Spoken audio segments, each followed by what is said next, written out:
কোন্নগরে অবনীন্দ্রনাথ ঠাকুরের কুঠিবাড়ি ঘুরে আমরা যাচ্ছিলাম চন্দননগর।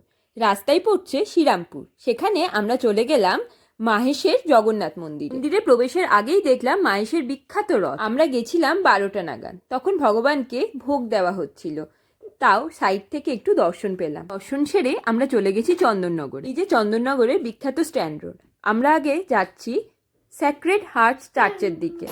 আগে চার্চটা ঘুরে আমরা তারপরে যাব ওই দিকটাতে। ইন্দো ফ্রান্স স্থাপত্যের এক অপূর্ব নিদর্শন। 1884 সালে 27শে জানুয়ারি চার্চটি উদ্বোধন করা হয়েছিল।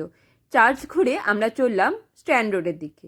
এই সেই বিখ্যাত জোড়াঘাট। চন্দননগর বলতে এটাই প্রথমে চোখের সামনে ভেসে ওঠে। স্ট্যান্ড রোডটা হেঁটে ঘুরতে খুব ভালো লাগে। বেশ কিছুটা সময় এখানে হাঁটাহাঁটি করে আমরা একটু বসেছিলাম। বসে বসে কিছুক্ষণ গঙ্গা দর্শন করে তারপরে আমরা খেতে চলে গেছিলাম জলশ্রীতে।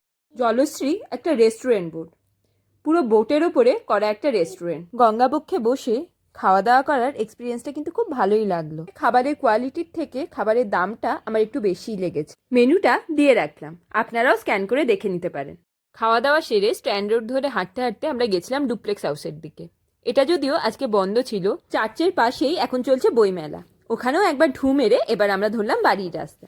আজকের মতো আসি, টাটা।